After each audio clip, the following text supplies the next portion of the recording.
You just got thrown in, given a checklist, and however you wanted to complete those objectives was up to you. If you wanted to go all stealth, you could do that. In fact, that's probably the best idea. If you wanted to go in guns blazing and take advantage of all the crazy weapons at your disposal, that was an option too. Open world games are everywhere, but first-person open world games are actually something of an oddity. There are plenty of third-person open world games, but what about FPS? And you guys know I love a good FPS. What is up, everybody? Chaos here. Welcome to the channel. Welcome to the video. Today, I want to check out a list of the best FPS open world games of all time.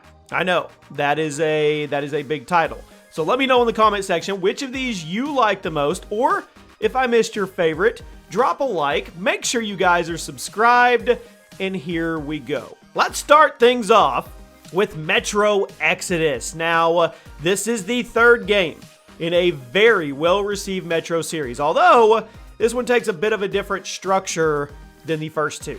Metro Exodus is primarily a stealth survival game with some elements of survival horror thrown in, as well as you play as a group of survivors looking for a new home. Of course, it's after a nuclear apocalypse. It forces them to live underground, and you'll venture across a deserted Russia in both linear and sandbox environments. You can craft new weapons, you can make new friendships with other survivors, and getting into intense fights with mutant creatures it's normal, and they still inhabit the surface, and some of them are terrifying.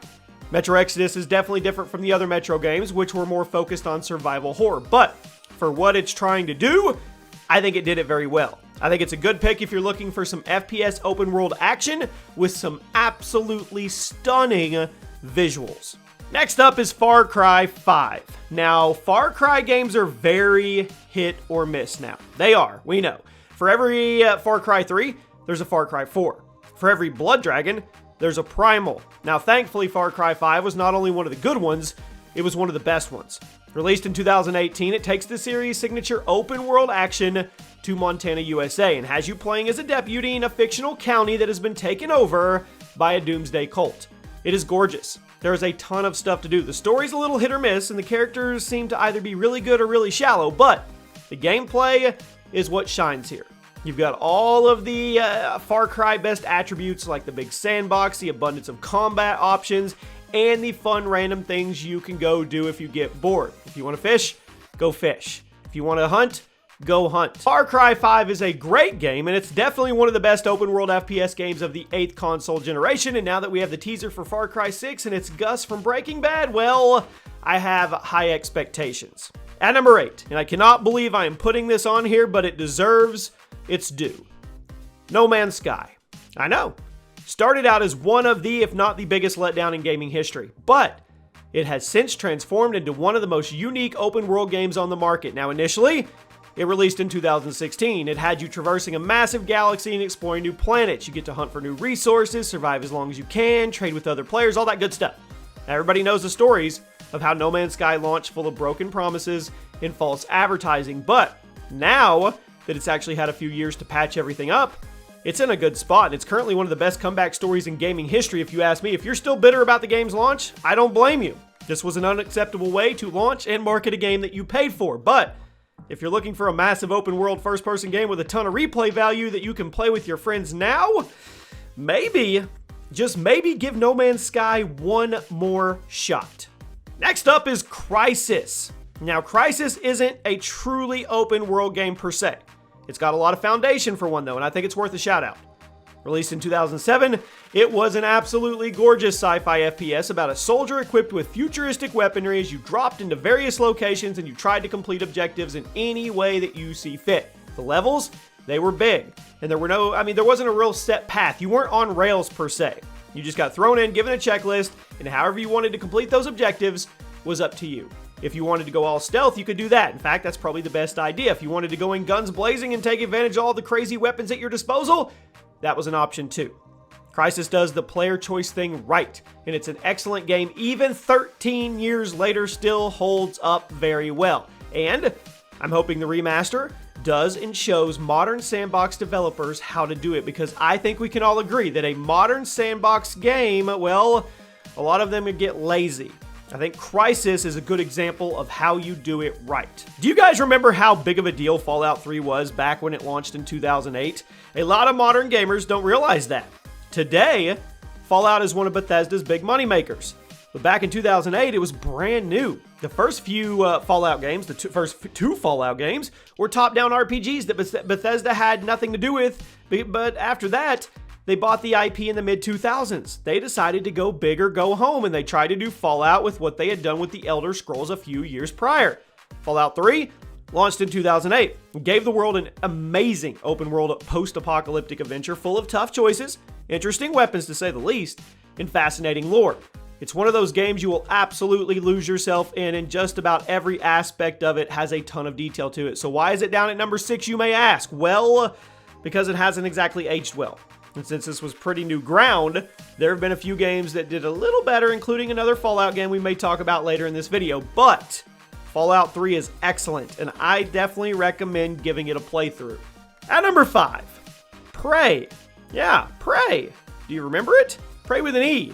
The original Prey was released in 2006. It was this trippy horror FPS game that was super underrated, if you ask me.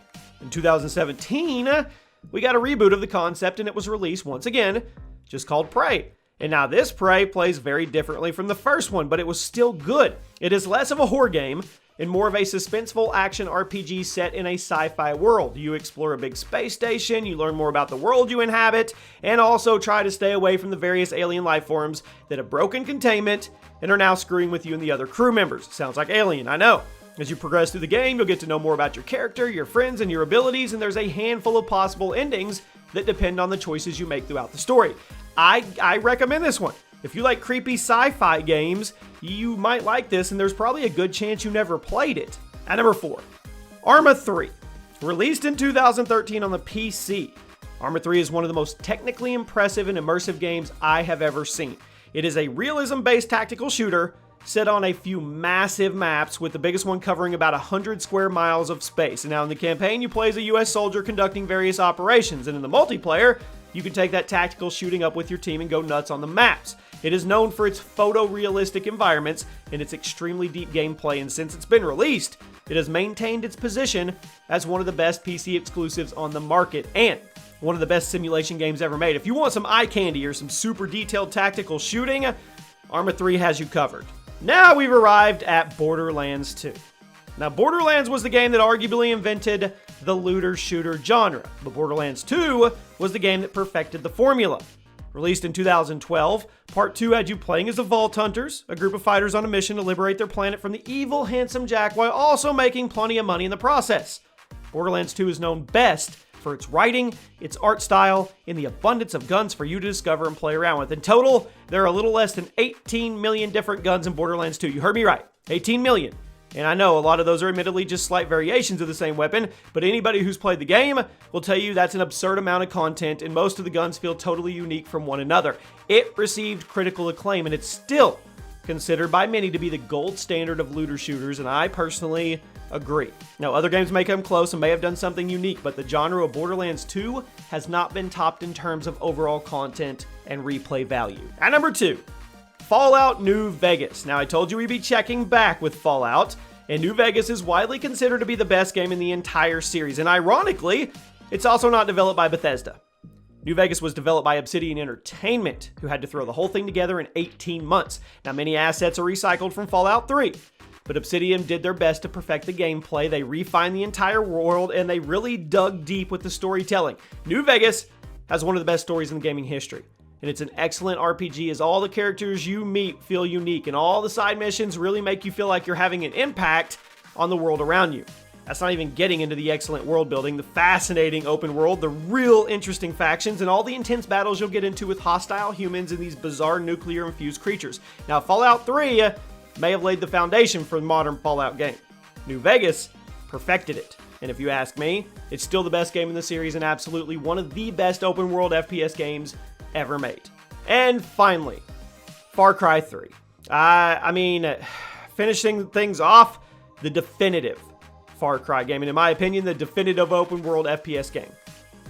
Released in 2012. Far Cry 3 had you playing as a dude on vacation who friends are kidnapped by pirates. They force him to try and survive on this tropical island while getting to know the locals and fighting off the others. The world building in Far Cry 3 is excellent. The map is amazing. It's huge, it's expansive, it's enough to get you lost in, but it's also distinct enough for you to really learn everything, and every area feels unique. The longer you play this game, the more you get to know the various factions involved. I mean, the story's good, and the longer you spend on the island, the better your survival skills get. The story of Far Cry 3 has aged very well. And if you look back at reviews from 2012, a lot of people actually criticize the story, but I really don't know why, because it's personally one of my favorites in the entire franchise. And I know it's a simple one, but there's so much room for player choice, and you really watch the characters change and grow as a result of your actions. Far Cry 3 is an excellent game that has aged extremely well, and if you have not played it, you need to. In my mind, it's the best open world FPS game ever made. And there you have it, my friends. Let me know one game that did not make the list that you felt was deserving, and I'll see you soon.